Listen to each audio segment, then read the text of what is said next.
on avait en K3, en troisième année, des cours de pratique. Et les cours de pratique, c'était des vraies patientes qui venaient avec les profs et qui enlevaient le bas devant 20 personnes et on devait introduire nos doigts et faire ce qu'on nous avait appris devant les 19 autres qui étaient là. Du coup, pour moi, la rééducation était forcément intravaginale. C'est un muscle qui est automatique. Il n'est pas censé être contracté volontairement. Le seul cas où nous, on trouve que ça peut être vraiment intéressant d'avoir cette conscience de la contraction. Mais vous allez être d'accord, périnée, c'est sûr. c'est en postpartum.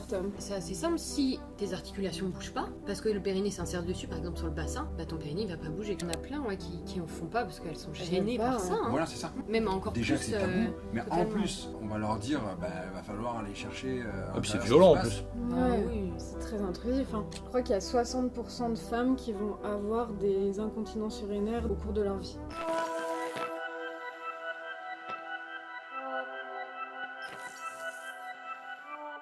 Salut les amis, bienvenue dans ce nouvel épisode du Training Therapy Podcast. J'espère que vous allez bien aujourd'hui. Moi je vais très bien, je suis très bien entouré par Lise, Laura et JP. Comment allez-vous? Très bien. La forme? Oui. Ça va JP? Impec. Tu te sens à ta place? Sur ton Oh, petit tabouret? Ouais, j'ai hâte T'es de les tout entendre sage. parce que tu vois, c'est des choses que je connais pas très bien, donc... Ok, on va parler de football aujourd'hui en plus. Donc, ouais, c'est quelque chose que tu connais pas très bien. Non, blague à part. Aujourd'hui, on va parler de périnée et on va parler de votre réflexion autour du périnée qui est assez intéressante. À l'époque, nous, je te prends en exemple JP, mais je suis pas sûr que tu aies eu les mêmes cours que moi. Je pense quand même à peu près parce qu'on était dans des années assez proches. Non? Toi, c'était bien? C'était particulier. C'est-à-dire que moi, c'était sur des vraies patientes. Ah oui. Ah, Je pensais que c'était faux et en fait. C'est vrai, ce n'est pas une, J'avais déjà entendu ce n'est ça. pas une légende, Ouais. c'est vrai. Alors, contextualise-nous un petit peu le truc. Ah, je sais pas si j'ai si j'ai envie de me remettre dans ces souvenirs-là. Fais-le comme ça. Ouais. En gros, je vais vraiment absolument pas rajouter quoi que ce soit à la vérité, parce qu'elle est déjà assez folle. On avait des cours de Périnéologie, périnéologie c'est ça? théorique, et puis on avait en K3, en troisième année, des cours de pratique. Et les cours de pratique, c'était des vraies patientes qui venaient avec les profs et qui enlevaient le bas devant 20 personnes et on devait introduire nos doigts et faire ce qu'on nous avait appris devant les 19 autres qui étaient là. Donc c'était d'une gênance absolue. Et je crois que Pour c'est... toi ou pour la patiente? Franchement, je ne vais pas demander. Tu as demandé son avis quand même. Ben non, en fait, tu pouvais pas. Tu faisais ce qu'on te disait de faire. Donc voilà, j'ai connu cette époque-là. Ok. Et je me souviens que dès la rentrée en première année, on nous parlait de ce TP qui avait lieu en troisième année et qu'on flippait tous de ce moment-là et qu'on savait qu'on devait y passer, quoi. Alors si tu voulais, tu pouvais refuser de le faire. Ok. C'était pas très bien vu, quoi. Tu vois, Ok. tu ressentais quand même une pression et voilà. Ouais, vu que le groupe le faisait, tu le faisais. Voilà. Bon, nous on n'a Donc, pas eu ça. Non. Du coup, pour moi, la rééducation était forcément intravaginale. Mm. Parce que même à l'école, on l'a fait sur des gens qui étaient venus pour ça, quoi. Mais est-ce que en plus juste ça là, ça constitue une rééducation? Bah. Alors nous, c'était plutôt du testing qu'on faisait. Voilà, Ouais. c'est ça. Ok.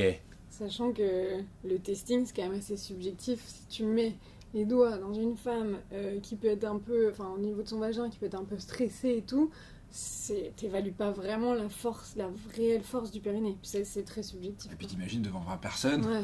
Alors, Oui. tu Et vois, puis, t'as jamais fait ça, donc tu t'as même pas de comparatif de ce que tu dois retrouver comme force. Ouais. ouais, Ouais, parce que complètement. en plus c'est pas, t'as des chiffres là-dessus? C'est chiffrable? Il y en a qui utilisent Des sondes cotations. avec des- Ah bah, Non, il y a des des sondes qui peuvent mesurer. Genre en mais- mode dynamo de vagin quoi. Ouais. Je suis même Bah, pas tu- sûre c'est qu'il y ait pas des très- normes. Attends, tu allais dire que t'as des tests... Enfin, t'as comme le testing 1, 2, 3, 4, 5 Ah, c'est Mais nous, exactement ça. des fois, on Ah a ouais. des ordonnances. Une dinguerie. Déjà que c'est nul pour nous. Les femmes, elles viennent nous voir, oui, faut m'aider, j'ai un testing de 2 sur 5. Voilà. Ok. Après, C'est fiable ou...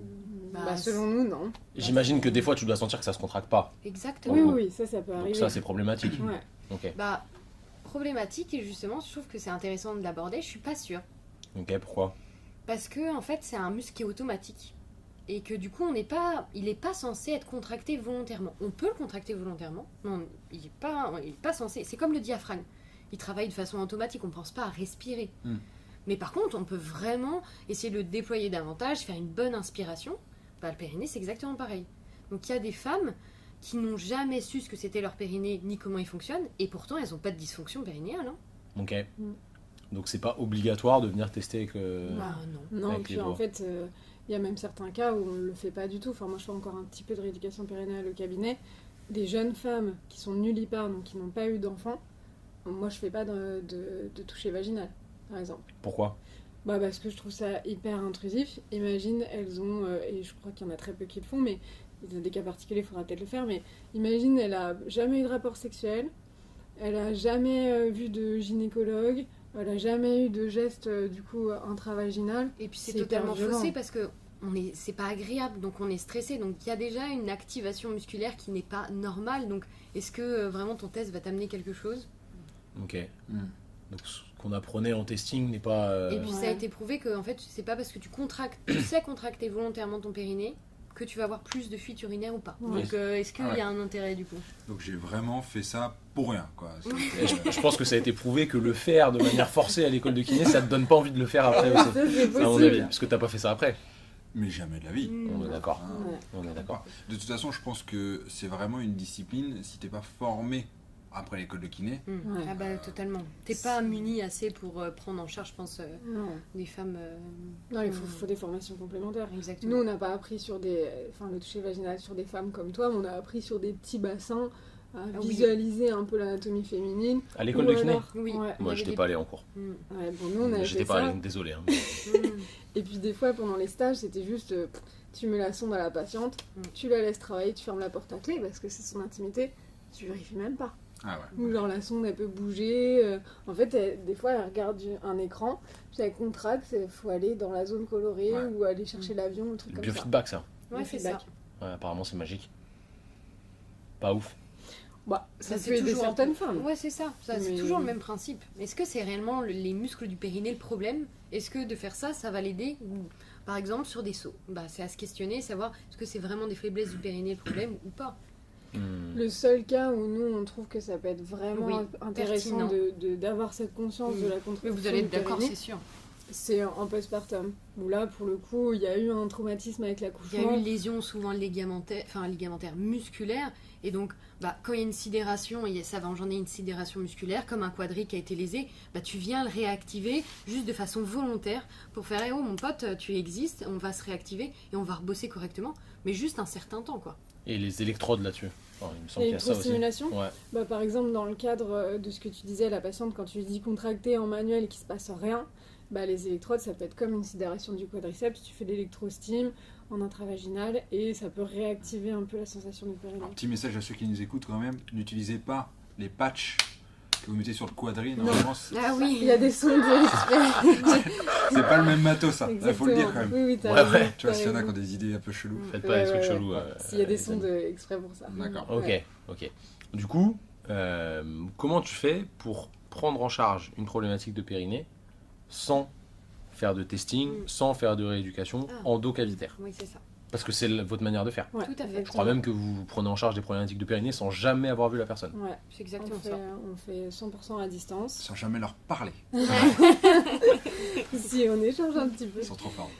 En fait, tout repose sur un bon testing, un bon bilan. Ok. Mm. Et il faut, nous, on leur envoie des testings de mobilité. On envoie quand même un test pour conscientiser les muscles du périnée.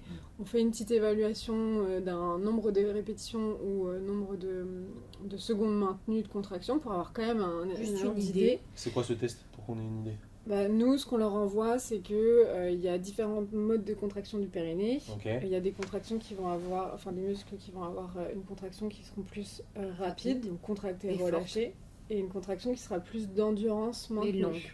Ok. Donc on teste ces deux formes-là. Et nous aussi, on s'intéresse un peu à des contractions qui vont être flash. Donc en gros, tu contractes ton périnée rapidement, mais tu le relâches pas entre chaque contraction. Ok. Et ça donne un ordre d'idée si c'est compétent ou pas compétent. C'est plus, moi je dirais au-delà compétent, pas compétent, c'est plus sur le schéma corporel. Est-ce que elle conscientise bien les muscles de son périnée? Parce que malheureusement, il y en a, en fait, c'est juste qu'on leur a jamais appris. Et donc, en fait, elles connaissent pas très bien leur anatomie. Et c'est pas que ça marche pas, c'est que juste, en fait, elles savent pas faire.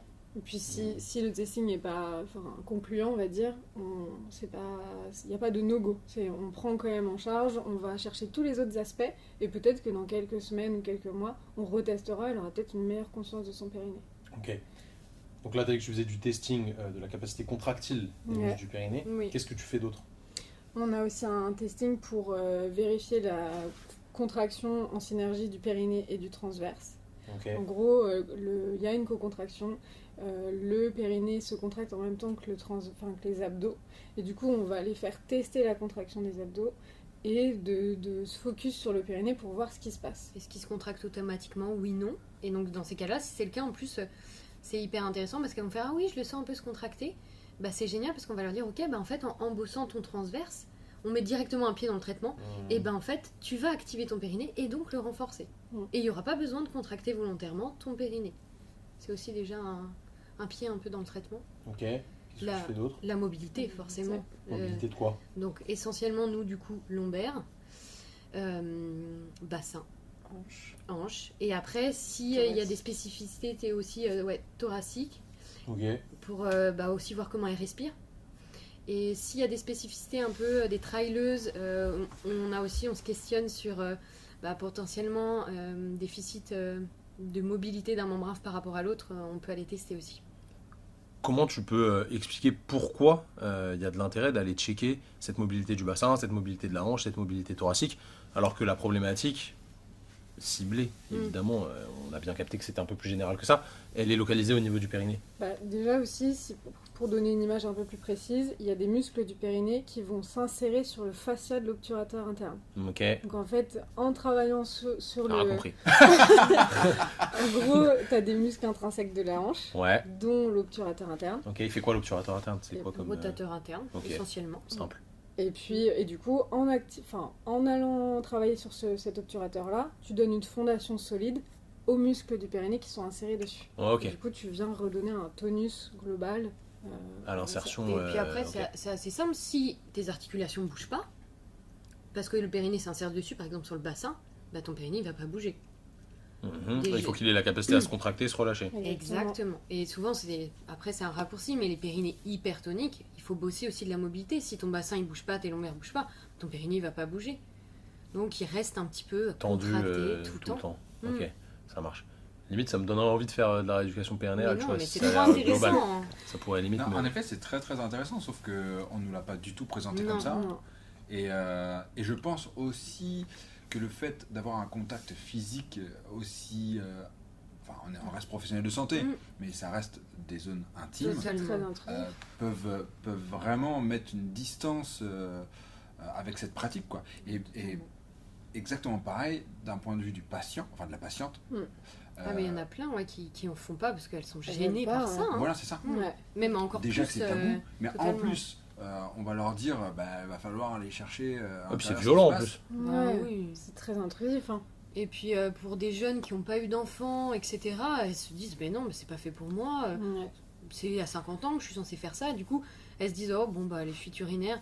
En fait, c'est compliqué parce que d'un côté, elles banalisent parce qu'elles voient que leurs potes aussi, elles peuvent en avoir, et de l'autre, elles se disent en fait, il n'y a pas de solution adaptée pour moi parce qu'il faut aller faire de la rééducation périnéale. C'est ma mère qui faisait ça. Enfin, tout le monde pense que la rééducation périnéale, c'est que soit pour après 50 l'accouchement, ans, c'est ça. soit parce que tes tissus se sont beaucoup relâchés, quoi. Mais en fait, des jeunes femmes qui ont des fuites urinaires, ou moins jeunes, mais qui n'ont pas eu d'enfants, peuvent aussi prendre soin de leur santé pelvienne. C'est pour ça qu'il faut populariser ce message-là à fond, quoi. Carrément. Est-ce que vous avez une idée, je ne sais pas si vous savez, mais du nombre de femmes qui sont touchées par des problématiques de périnée en termes de pourcentage? Ou c'est difficile de savoir? Je crois qu'il y a 60% de femmes qui vont avoir des incontinences urinaires au cours de leur vie. C'est énorme. C'est énorme. Et puis je crois qu'il y a des sports où ça où- tape les ah oui, 90. Tous les gros sports d'impact comme les trampolines, là c'est élevé. Bon, trampoline, il n'y a pas grand monde qui fait du trampoline. Non. Il y en a, mais... Non, mais tu fais Les de la trampolines, gymnastique. Moi, personnellement, j'en ai fait en 92. Non, mais quand tu fais la gym, par exemple, elle passe sur le trampo. Oui. Et t'as plein de jeunes gymnastes qui ne veulent plus faire ce sport à cause de ça. Ouais. Puis il y a plein d'activités physiques, des espèces de hits un peu en salle de sport, Ouais. avec des trampolines. Hein. Ouais, non, c'est ça. C'est vrai, c'est Il y vrai. a- On en voit plein, même nous, on a plein de coachés comme ça, même avec aussi des choses qui permettent de C'est rebondir. ce là. que Les j'allais kangoo dire. jump, on a Voilà. déjà vu ça. Kangoo jump. Ouais. Les Kangoo Junior, si vous connaissez Kangoo Junior, je veux le savoir dans les Jump, commentaires. jump. Ouais, tu connais les Kangoo Junior ou pas? T'es Ah. trop vieux toi. Ouais. Ouais, tu connais ou pas? Ouais. Kangoo Junior, c'était un petit dessin animé sur TF1, mec. Mm. C'était une équipe de 5 kangous qui jouaient au basket. C'était incroyable. Ok. Ouais, incroyable. Les Kangoo Junior, ils s'appelaient. Trop D'accord. stylé. Bref, revenons-en à notre. Mais c'est vrai qu'il y a de plus en plus de sports où, Il y a- même le step, il y a plein de... Ouais, il y a beaucoup d'impact. Il y a beaucoup d'impact. Totalement. Et il y a plein de femmes qui peuvent être gênées. Et en effet, elles mettent juste le voile dessus. C'est Et ça. puis, basta, quoi. On parle des femmes, mais c'est aussi une problématique de certains hommes. Je pense au cancer de la prostate, etc., où on a des soucis après. Est-ce que ça se règle de la même manière dans l'approche, ou est-ce que là, c'est encore toujours localisé ou pas? Bah, c'est C'est un peu moins votre délire, je Ouais, on est crois, moins mais spécialisé sur la prise en charge des hommes, mais on a été formé par un formateur qui aime beaucoup la rééducation pour les hommes. Et lui, et c'est notre approche aussi, il rééduque les hommes qui ont des problèmes de prostate ou d'incontinence grâce au contrôle postural. Parce que comme on a dit tout à l'heure, le périnée, c'est un muscle postural. Mhm. Et du coup, si tu fais du travail sur le contrôle postural, tu intègres le périnée avec. Et du coup, Ok. c'est très efficace pour les hommes. Pour le coup, les hommes, C'est la rééducation plutôt classique, c'est plutôt intra-rectal. anal. Ouais. Donc du coup, ils y vont encore moins, alors que par des solutions d'exercice sans se déshabiller, c'est hyper efficace aussi. Ouais. Parce que c'est très fréquent aussi comme problématique en Ah, vrai. totalement. Aussi, J'ai ouais. pas les chiffres, mais il me Ouais. semble que c'est assez fréquent. Toi qui te rapproches des 50 ans, fais gaffe, mec. Non, pas du tout. JP est toujours aussi jeune. Je reviens un petit peu sur les femmes et la manière dont vous les prenez en charge. Qu'est-ce que vous cherchez comme marqueur et qu'est-ce que vous essayez d'évaluer dans l'évolution de vos patientes, de vos personnes que vous suivez à distance pour savoir si ce que vous faites, ça fonctionne, pour quantifier un petit peu? Bah, déjà le facteur fuite, majoritairement. Comment tu l'évalues, ça? Bah, par exemple, je sais pas, j'ai des fuites à partir de 20 sauts Ok. ou 20 DU. Ok, à partir de 20 DU, on sait qu'elle a des fuites. J'ai des fuites en plus à l'éternuement. Ok, fuite à l'éternuement. Sit-up. Enfin, en fait, tu prends tous les moments où elle a des fuites, où elle sent qu'elle a une fragilité. Tu sais à partir de combien et c'est notre par cœur. Et c'est souvent très mathématique comme ça? Genre un nombre de sauts, Ouais, elles un savent temps en globalement. course, une intensité en Bien course. évidemment, il y a d'autres facteurs qui rentrent en jeu, la fatigue, etc. Mais globalement, oui, c'est ça. Ok. Donc elle note ça. Mm. Ensuite, vous faites votre rééducation. Ouais. Et vous essayez de checker toujours ces marqueurs-là. Est-ce que ça a diminué? Est-ce que ça a augmenté? Bah, ce qui va s'améliorer rapidement, c'est ce que disait Laura sur les éternuements, la toux, toutes ces fuites-là. Au fur et à mesure, on n'aura même pas besoin de les réévaluer ou de leur redemander. Elles vont très rapidement dire oh, bah, j'ai été malade, j'ai eu de la toux et tout. Et ça s'est bien amélioré. Et après, en fait, on augmente le dosage des sauts et on voit s'il y a de la contraintes, tolérance. ouais. Donc en fait, C'est vraiment comme une rééducation classique. Mais oui, quoi. Exactement. on l'a créé comme ça. Ouais. En fait, vous avez réussi à mettre la quantification du Stress stress mécanique. mécanique, entre guillemets, si on peut Sur dire ça le comme ça, périnée. Ouais. sur le périnée. Et du coup, ça facilite un peu les choses. Enfin, il faut voir un peu plus large, mais Ouais, totalement. vous avez des bons résultats là-dessus? Ouais. Bah oui. Ouais. C'est Mm. incomparable, ouais. Ça fonctionne, Ça ça fonctionne fonctionne bien, bien. très stylé. Du coup, Lise, tu disais que tu continues un petit peu à faire du manuel Ouais. au cabinet. C'est quelle fréquence? On va dire, je sais pas, si tu prends 10 patientes qui viennent pour des problématiques de périnée, sur combien tu fais de manuel? C'est une très bonne question. Alors, généralement, les femmes qui arrivent au cabinet, soit elles en veulent pas du tout, elles ont mis des mois à arriver, et là, bah, c'est sûr que je fais pas du tout de manuel. Ok. Mais il y en a aussi certaines qui disent bah, j'aimerais bien qu'on l'évalue, ou Ils ont besoin d'être rassurés, ouais, en voilà. fait. C'est pour les Ok. rassurer. donc des fois ça essentiellement. arrive que je fasse des tests, enfin que je l'évalue, qu'on vérifie que ça se contracte bien. En fait, on fait exactement les mêmes tests, mais je le fais encore en endovaginal pour certaines. Alors, par contre, ça va être 3 séances, 5 maximum, enfin même pas, je dirais 3 séances, et après, hop, debout. Celles qui veulent, il y en a qui veulent absolument travailler avec la sonde, bon bah si elles ont besoin de voir le biofeedback, on le fait quelques séances, et après tout de suite, plateau technique en fait. Donc, C'est trop bien parce que en fait c'est vraiment dans l'air du temps de la rééducation centrée sur la patiente. Mhm. C'est Totalement. elle qui décide. Totalement. Donc on est dans le triptyque EBP, hein, Mhm. toujours la même chose quoi. Il y a les croyances du patient qu'il faut respecter et si elle vient et elle est sûre et certaine qu'il faut travailler avec la sonde, Mhm. bah tu peux lui Je fais permettre. ok, de- ouais, ouais. Mhm. Mais en tout cas, exactement à l'inverse, si elle veut absolument pas qu'on la touche, tu es capable de le faire sans. Bah, Ouais, totalement. bien sûr, parce que nous, on fait tout à distance, Hmm. donc sans toucher. Cette approche qui est extrêmement novatrice, est-ce que vous pensez que ça va se développer ou que ça reste encore la majorité des formations et des gens formés restent encore vachement sur l'endovaginal? Bah, on espère que ça va se développer. Mm. C'est vrai que dans ce qu'on a vu, c'est pour ça que nous on a essayé de développer cette méthode-là et d'aller plus loin, parce que dans ce qu'on a vu dans les formations en France, axées sur la sportive, il n'y a pas du tout cette vision on va dire globale, holistique, et c'est très souvent tout de suite par le prisme du toucher vaginal. La rééducation Et par, périnale, par les, en fait, les contractions volontaires du Ouais. périnée. Quoi. Ouais, très isolé quoi. encore, Exactement. ça tend à bouger, on espère que ça va bouger, mais On va tout faire pour que ça bouge, en tout cas. Mais ça, c'est encore un peu, ça met du temps. Et un des moyens de faire bouger les choses, c'est aussi la production scientifique. On sait aujourd'hui qu'il y a plein de papiers qui sont sortis sur le suivi à distance et les home programmes pour les croisés, pour les épaules, pour plein de problèmes orthotraumataux. Est-ce qu'il y a des études sérieuses qui ont été faites sur le suivi à distance pour les problèmes de périnée? Bah, y a des études qui ont été faites sur la comparaison de la rééducation, on va dire classique, endovaginale, contre rééducation d'exercice. Donc en fait, finalement, sur le très long terme, c'est similaire. Ok. Mais après, quand tu regardes un petit peu dans les protocoles d'exercice, c'est C'est souvent pas ouf, quoi. pas très spécifique. Ouais, c'est ça. C'est toujours le problème de toute façon. Ouais. Ouais, mais enfin, même Oui, si c'est pas spécifique, il y a quand même des bons résultats. voilà, ça marche quand même aussi Mhm. bien qu'endovaginal. C'est-à-dire que Totalement. si en plus tu es spécifique, Bah, c'est encore... ouais, c'est top. C'est encore plus efficace. et les exercices, qu'ils soient prescrits à distance ou par le kiné en Ah oui. présentiel, ça change rien. Non, bah là pour le coup, il n'y a pas encore d'études là-dessus. Sur le périnée, il y a sur pas le prisme à vous du de faire, les périnée, filles. mais Non, mais on si peut. tu peux transposer. Ouais, sur le reste, ouais. sur le reste c'est pareil. C'est ça. En gros, exercice versus endovaginal, c'est la même chose. Mm. Donc les exercices, comment tu les prescris après, ça c'est encore un autre problème, mais tu peux. Tu peux gérer très bien à distance là-dessus, Ouais. si tu es bien formé, il n'y a pas de problème. Ce qui me paraît intéressant aussi dans votre approche, c'est qu'au final, quand tu fais de l'endovaginal, tu restes hyper localisé sur le périnée Totalement. et tu regardes pas le reste, alors que vous, peut-être que vous allez arriver à déceler d'autres problématiques, genre une lombalgie par exemple, un FAI, une douleur de hanche, bref, peu importe, avec une approche qui est plus globale et du coup prendre en charge peut-être plus de choses chez le patient et du coup la rééducation elle est encore plus stylée. Je sais pas si ça vous arrive souvent d'avoir des problématiques associées. Ah bah, Ah bien bah, sûr. totalement. C'est quoi le truc qui ressort le plus? Pour les Lombalgie, coureuses, c'est ouais. fréquent. Coureuse. Ce serait hanche. Ouais, c'est ça. On a beaucoup Ok. de déséquilibre entre les membres inférieurs. Ok. Et du coup, quand on creuse un petit peu, on voit une cheville ou un genou ou une Ouais. hanche en antécédent. Et déséquilibre entre les deux membres inférieurs, lombalgie. Ouais. Et c'est vrai qu'il y en a beaucoup de problèmes de hanche. Du coup ça te permet d'embrayer sur quelque chose que tu n'aurais pas forcément fait si tu avais fait que de l'endo cavitaire quoi. Bien sûr. Ouais, totalement. Donc ça c'est très très très intéressant. Vous avez un autre truc à rajouter les filles ou pas? Bon. paraît pas mal, hein, déjà. Ouais. Vu là. Donc tout ce qu'on a vu à l'école, nous, malheureusement, alors j'espère que vous, si vous êtes encore étudiant, vous avez des cours plus stylés, mais c'était pas forcément hyper à la page. Et grâce à des personnes comme vous, on commence à avoir des choses beaucoup plus pertinentes qui sortent pour le bien des patients, hein, parce qu'au final c'est ça le plus important.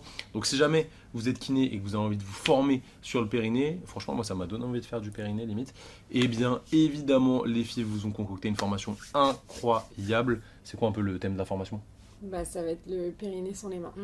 Magnifique, on est complètement dans le thème. Si vous voulez vous inscrire pour regarder les dates, etc., vous cliquez sur le premier lien dans la description du podcast. Si jamais vous êtes sur YouTube, n'oubliez pas aussi de vous abonner à notre chaîne pour voir encore plus d'épisodes de ce style qui vont vraiment vous aider à révolutionner votre pratique. Si vous êtes sur Spotify, Deezer, Apple Podcast, n'oubliez pas de vous abonner aussi au podcast et de mettre un petit 5 étoiles sur la review. Si vous êtes sur Spotify, répondez au sondage directement dans votre player Spotify. En attendant, prenez soin de vous, prenez soin de vos patients, c'est important. Formez-vous, c'est vraiment la base pour moi pour continuer à progresser dans sa pratique de kiné et surtout prendre du plaisir quand on va bosser, parce que voilà, il faut aussi travailler dans la joie et la bonne humeur.